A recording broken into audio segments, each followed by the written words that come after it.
Well, dude, I'm excited to get you on another call here, another little podcast interview, and share your insights on how the journey has been going for you. The main thing that I want to cover today is a photo that you put up on Facebook last week, showing off your progress, Right. looking freaking ripped, looking absolutely phenomenal. And I just see that you posted a before and after photo that really shows the comparison of how you have changed. But you proposed the question, like you showed the photo, and then you said, I'm going to read it right from my other computer here, the screenshot. Um, in your opinion, how much further do you think I should take this fat loss thing?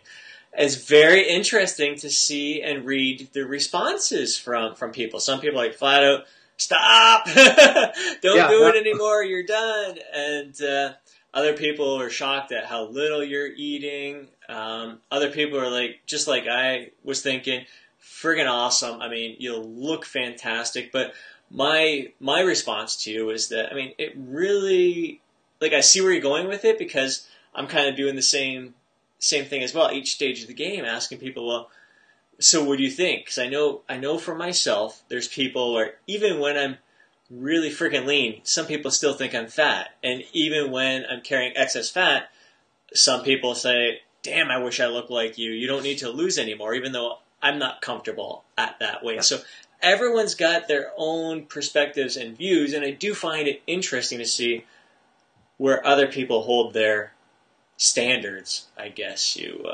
I think that's really interesting. With I like what you said about it should be you that decides where you want to end up. I like that. I think it's great, but at the same time, I have a real tendency, and I talked with Army Leg about this on the last podcast. I have a tendency to do tunnel vision onto my love handle, like the one spot where there's loose skin. And so I shoot in laser focus on that one part of my body, and then the arms start shrinking, my face starts looking skeletal, but the love handle's going down, it's going down, and I'm just like concentrating on that, and that's how I ended up pretty much emaciated looking at my contest. And I came in, I got best condition, but immediately after the show, and I came in second in the bantamweight class, but immediately after the show, the judges said, "What did you do for this contest?" And I said, just diet. And I don't know what they were expecting me to say, something like diuretics or something probably. And I just said, I just did 120 days of caloric deficit, and they said, whatever you did, don't ever do that again. Hmm. And, cause I looked like death, man. But man, I was shredded. But I was shredded death. So I want to make sure that I don't tip over that line. I'm I've got an eating disorder, really, that I battle, which is, I suppose, a form of anorexia, and then binging, too. So I haven't binged since I started, and I want to make sure that I don't go into this anorexic thing either. It's very dangerous when you're doing this, people. I'm telling you, you can tread too far. Yeah. And it's like anything. Moderation is the best policy with almost everything: water, food, anything that you do. Reading, if you read 12 hours a day, that's bad. So with me, I have a tendency to overdo. So that was what I was trying to get an opinion on for other people's opinions, especially you and people like that. Yeah. Yeah, I totally hear what you're saying. Love handles, especially for us guys, it's the last place it comes off. Actually, someone on YouTube was just asking me today, what do I do? How do I get rid of my love handles? I'm like, well, there is no secret, especially for us guys. It's the last place it's going to come off. There's nothing, no secret technique to burn fat from your love handle area. If you want to burn it off, you've got to be willing to get pretty freaking shredded, pretty freaking lean to really burn off all that fat. Then you got to decide, is it worth it? Is it in alignment with my goals? Is it worth the sacrifice to get there? Yeah, and I guess even that is going to be very individual. It's a personal decision, but I know that my mom, I thought it was just because it was my mom, but my mom was telling me when I got ready for this last contest 3 or 4 years ago, but she was saying, listen, you got to quit. She's like, you look terrible. You're starting to get really, depleted looking. You look sick. And I kept going with it because I thought it was my mom. So moms are always worried, by the way. We all. But it turns out that she was exactly right. And when I go back and look at the pictures, I think, my goodness, what was I thinking? But that was the point. I had a little bit of a disorder going on there. Yeah. And I was honed in on that one thing at the expense of 99% of my body. 99% of my body looked better before. But I made that 1% look better and sacrificed the 99% that was looking big and full and good. Right. Now, looking at your photos right now, I mean, you're freaking lean. You're pretty damn shredded, but you're looking full. Like your arms, you're vascular. Your arms look full. Shoulders look full. Your chest definitely looks fuller. You can see the shape. It's really interesting to see the before and after comparison. Because, I mean, a lot of guys, we tend to carry fat. We'll store fat around the pec area. But even as you're leaning out, like your chest is definitely, it's obviously fuller there. So you look very healthy in these photos right now for the amount of, you lost what, 10 pounds? Well, you said you were guessing about 15 pounds because you've gained some of the muscle because you've been detrained for a little while. So you put on maybe 5 pounds of muscle, but you're 10 pounds lighter. So I'm every supplement company's dream. But unfortunately, you have to be a bodybuilder first, lose it, and then gain it back again while you're dieting. It doesn't work gaining it the first time. Sorry. It's like Kevin LeBron. You know, I think you say LeBron or Lebroni. Yeah, I'm not sure. There's a video online of him. He made a funny video. Have you seen this video? Oh, you know, I think I know exactly what you're talking about. Yes. He was an Olympia competitor. He's like 270 pounds. I don't know. He was huge. And then he quit training, basically. And he was trying to get into acting or something. And they made this video and knocked on his door. Just look up the funny video, Kevin LeBron. I'm sure you'll find it. And they were delivering pizza or something. And these two delivery guys are fixing the sink or something. They open the door and it's Kevin LeBron. And he's in a Speedo, but he's totally like normal size. But he's still wearing just a Speedo. And then he takes him and shows him all his bodybuilding trophies and he's posing. But now, if Kevin LeBron, in fact, he did that between contests. He would go down and play music and go down to very small, and he would gain it all back for the Olympia. Like 30, 40 pounds of muscle, with help, of course. Yeah. But still, amazing that you could go down there and then come back, and a lot of that's muscle memory. So I had some muscle memory going on this time, about 5 pounds worth. And how are you feeling? You feeling pretty good, healthy, energetic, or how's things been? Until the last week. Last week, I really started feeling lethargic and somehow went from 151 to 148 just like that. I don't know what happened. I mean, it was like one of those whooshes, like Lyle McDonald calls it. Mm-hmm. And that's where you kind of bloat up before you lose, which is an interesting concept. Look that up, Lyle McDonald whoosh. And it's really interesting. I'm pretty sure I had one of those. He thinks that maybe your body loses the fat, which is kind of oil, you know, the oil out of the sail or whatever, the fat, and then pumps water back in. And then when it takes a few days for the water to pump back out. So it looks like you lost nothing, right. But you really did. And then it all comes off kind of overnight, it seems like. Yeah. So that's what happened, I think, and I was about 148. Okay, so I started this thing I can't even remember. I should have weighed, and it was 158 or 160. Somewhere around in there. Yeah, we were both around that 160 mark. I was just above 160 when I started. I may have been 160. So anyway, that's 12 pounds down. And I didn't break any PRs. I was breaking PRs for like 7 weeks. No joke. I just because I was so detrained, I was using 55-pound dumbbells at my heaviest set when I started. And I went up to the other day, I did 85s. And I did them 2 times, and I felt like I was going to split in half. And I was like, okay, that's the end of the PRs. And and I started feeling lethargic, weak. And then I decided it's time to start this reverse diet. That's where I'm at now. So I went up 50 calories of carbs a day. And I'm going to do that for a week. And then I'm going to go up 50 calories every week until I'm at maintenance. So you're probably still going to be burning some more fat during this process of reverse dieting until you get all the way up to maintenance. So even though like you may be done with this fat loss thing, you're not really. You're bumping up your calories to bring yourself up there. So you'll probably lose a bit more. It'll be interesting to see how you continue on this process. But I guess mentally, it's a good place to be where you know, hey, I'm still really dieting, if you want to call it dieting. I'm still focusing on fat loss, but I'm increasing my caloric intake. It's got to be a little bit of a relief, I guess. It's kind of weird to think about it in that way. I'm on the way up now, and that feels good to be heading the other direction because I was in the nosedive, and it literally is, if you wanted to, I mean, this is not a good analogy because nobody wants to nosedive a plane, but it's like you're nosediving a plane, and you're getting as close to the ground as you can, like you're playing chicken or something, and you got to pull that sucker up. Usually, buddy, I'm going right to the ground, you know what I mean? But I'm starting to ease up. And that's really one of the first times I've ever done that in my life, starting to ease up before. And I'm still going down, trust me, like you said, but it's slowing down just a little. Yeah. And I'm going to slow it down all the way back out. And I'm excited to see what happens because my body is never, we're going to see something brand new. I've done that. It's interesting. It's been fun kind of following your approach because it's very similar to what I've done in the past where I've been more aggressive with my diet and then had to reverse diet on the way up. And this time I just been taking it slow and steady. So I've been in the past exactly where you've been, the 1,600 calorie mark, because we're smaller guys and that's an aggressive approach still.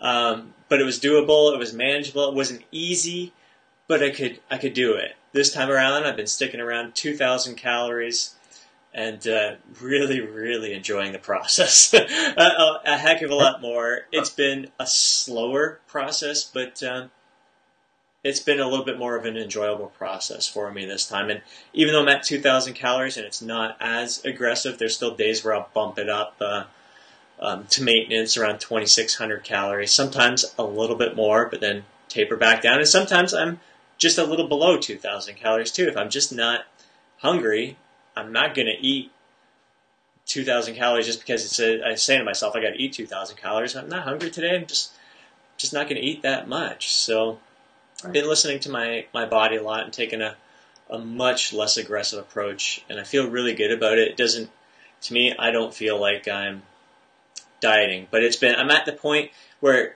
that approach was working very, very well for me for the initial 8 to 10 pounds. And now that I'm at 153, 154, I kind of been stuck around this area for a couple of weeks, mainly because I've been slacking. I haven't been challenging myself as much, but it's still interesting, even though I've hit this plateau in my scale weight, I'm still looking way leaner. Like week from week, I'm seeing more details come out all over the place. So I think I'll dial it in a little bit more, stay a little more consistent for the next few weeks and see how that goes. I have no deadline in mind. At the start of all this, when we were doing this together and we decided to embark on this journey and document this process, I was thinking this was a great way for me to prepare for a bodybuilding contest in the fall.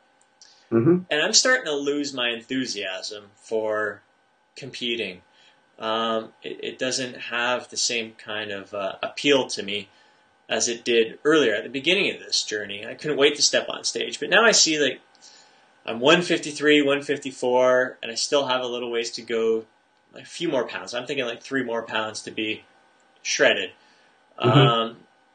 And I don't know, I don't feel like stepping on stage at 150. I don't want to step on stage again until I'm 154 or 155. And even then, I still am not sure if I want to compete again. The idea of photo shoots is becoming more and more appealing to me. So I'm really leaning towards doing a photo shoot 4 weeks from now.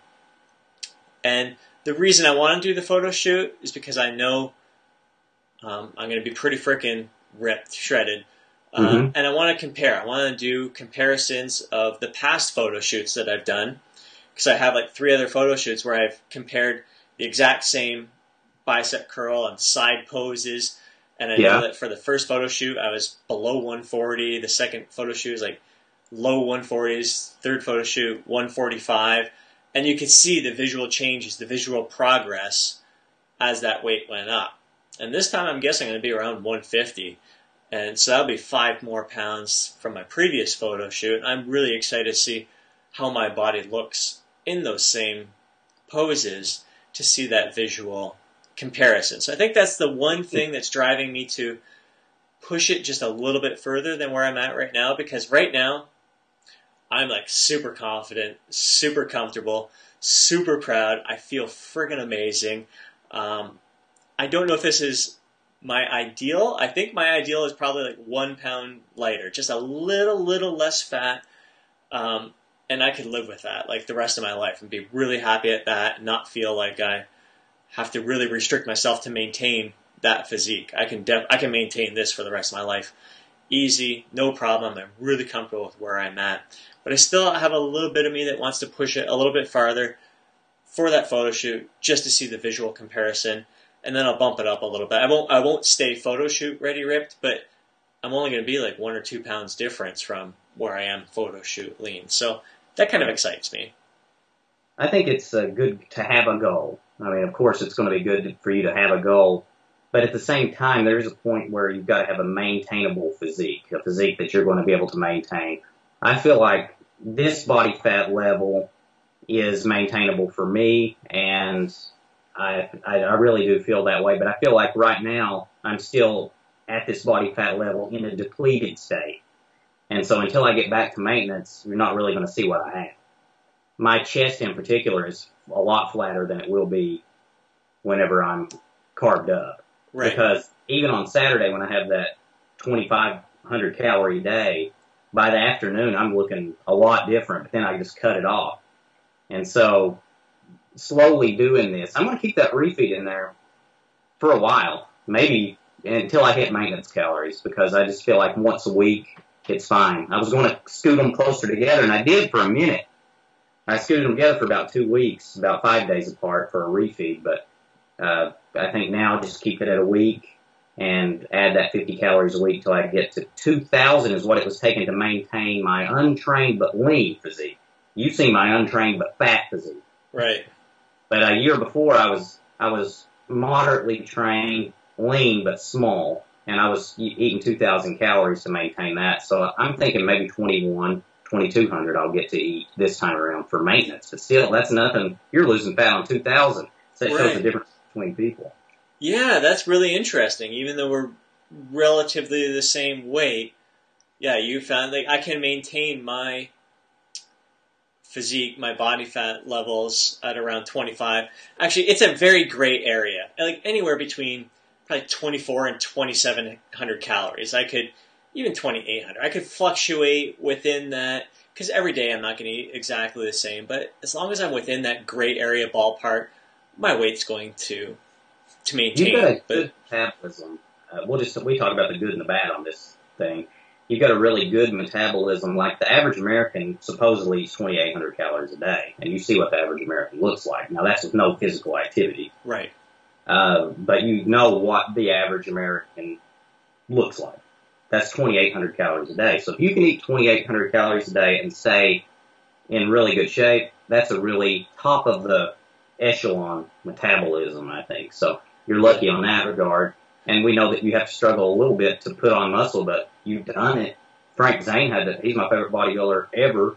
Took him till he was, 12 or 15 years after he started training to get to the Olympia. But once you got it, you got it. So yeah. I would say the 2,800 is a slight surplus for me, and I wouldn't eat that every single day. I'd be fluctuating between 24 and 2,800. So on average, I'm looking at 25 to 2,600 as my daily average of caloric intake. And amazing enough, I mean, it's in alignment with exactly what the calorie calculators predict for me, like the Harris-Benedict calculations. Those, when I type in my numbers and using a moderate activity level, it puts me around that 2,500 calorie mark, and that is exactly what I consume. My total daily energy expenditure.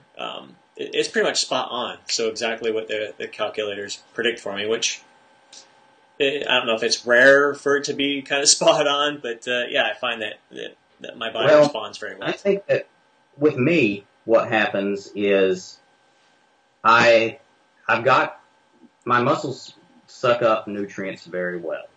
So if I wanted to be I'm 149 today. If I wanted to be 155 tomorrow and look like a different person in a shirt, let me stress, it wouldn't be a problem. I just go get some spaghetti, and I my ex-girlfriend used to say, I remember I ate spaghetti and angel food cake one night.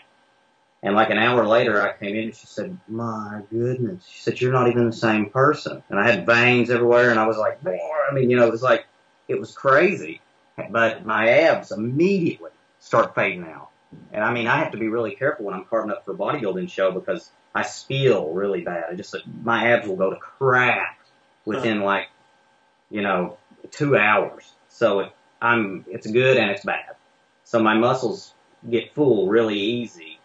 I also seem to get flat really easy. So if I drop the carbs, I really get flat. So if there was ever something required for me to wear a suit and look really slim, I could do that. I just cut my carbs out for 3 days and I could wear a suit and look like a, normal guy. Mm-hmm. And as soon as I eat carbs, it's like, pow! And another thing is, I'm not big. Like right now, I feel pretty small. But if you let me go do a few sets, I pump like crazy. So even if you watch my videos, you'll see at the beginning of it, you're like, and then by the end of it, when I go over and pose under the lights, you're like, oh my gosh, right? He's big. And then it goes away 30 minutes later. I met a guy this past weekend at Alan's seminar there. Lightweight bodybuilder, actually bantamweight bodybuilder, and like video wise, when I see him on screen and photos, this guy, like for a bantamweight, looks massive. I look at him and thank God I don't have to compete against this guy.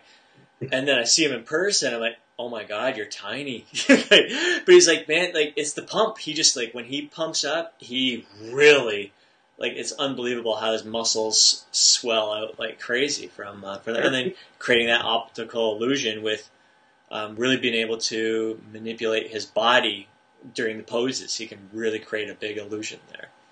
They said that Arnold, now this is not good, by the way. I'm not tooting my own horn here. That means that 23 hours out of the day, I don't look very big. But 1 hour out of the day, and one of my friends said, I never even can tell I get a pump, and he's huge. Mm-hmm. He said, I'm just like this all the time, and he's big. And so wouldn't that be the better way to be? I think so. But now I'm going to go back to Arnold. They said that he would come in, and that you would be like, got him. I got him this year. And they said that he would start doing pumping up, and you'd be like, oh. And then he'd pump up a little more, and you'd be like, oh my goodness. And he'd pump up more, and they said that he would change right in front of your eyes, and you'd be like, I'm dead. That's it. There's no way I can win. And so I'm kind of like that. I'm like, if you want to take some pictures, we can do that. That's going to be great. But if I go to the beach, I better do push-ups every 5 minutes, so I'm going to be looking my best, I can't lose my pump. That's hilarious.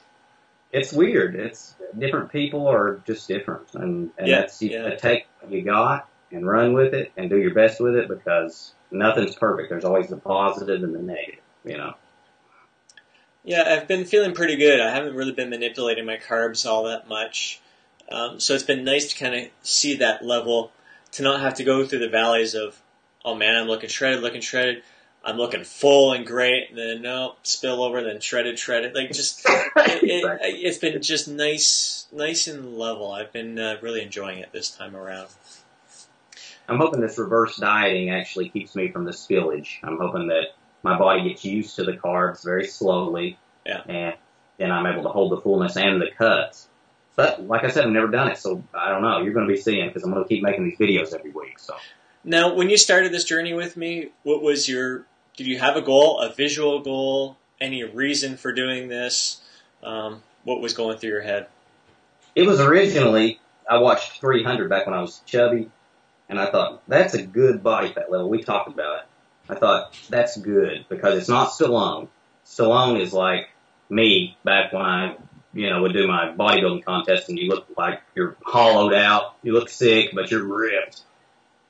But 300 look like the guys actually look like they could fight in a battle. They look strong and healthy and have a light layer of fat over their abs, but you can see all of it, And so I thought, that's the goal.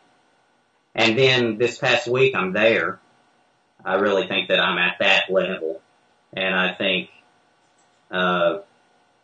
maybe a little bit more. Yeah. So it's that way, I'm that way. So I figure if I reverse back out of it now, that I'll dip a little bit below, and by the time I get to maintenance, if I do blow it a little, I'll still be at that body fat level. Yeah, yeah. So, It's going to be interesting to see, like, once you get up, because that 400, 500 calories is a big difference, even in food weight, like when you're consuming that on a daily basis. So yeah. even though you're going to be leaning out as you get towards the end, you're going to be every day consuming more volume of food, so that scale weight may not be changing much, but visually you're going to look even better. I know I really notice that on days where I do listen to my body and have a bit of a refeed.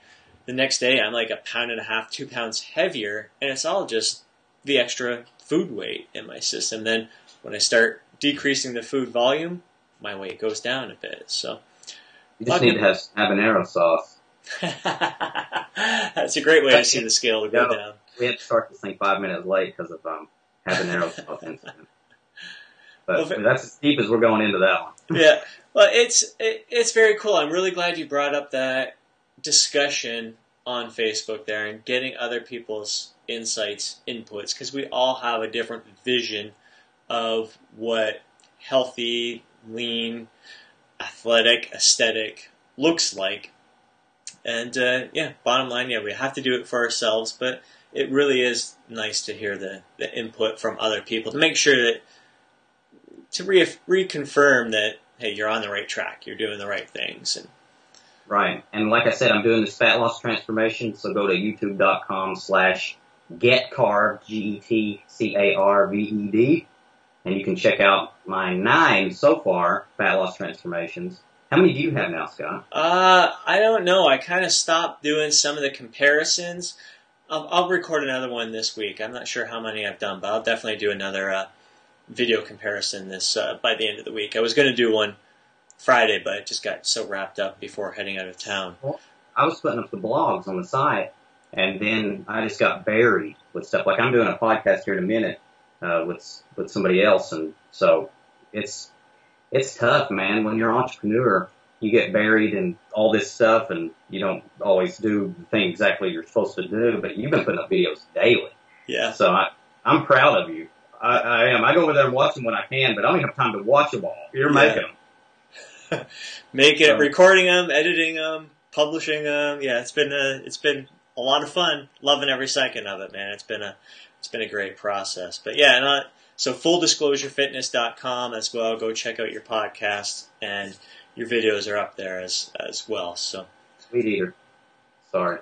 Yeah, go to fulldisclosurefitness.com. Check out my podcast, and youtube.com/getcarved. Check out those fat loss videos. And I got recipe and workout videos too. Not as many workout videos as Scott though. Yeah, it's good stuff. I'm enjoying it, man. Enjoying sharing this process with you. It's been an absolute blast. You're kicking ass, looking phenomenal, and we're just having fun, man. Gotta love it. Yeah, this is what we love. I was thinking about that the other day. Is there anything better than this? In my opinion, no. I love it. I have fun watching other people do it, doing it myself, and you just got to make it part of your lifestyle. Everybody watching, make it part of your lifestyle, tweak things here and there, and use it like a game. That's really what it is. It's a hobby, and it's something that will improve the rest of your life. So, amen to that. Freaking awesome. Well, looking forward to catching up with you again soon, and great talking to you, Jay. Great talking to you, Scott.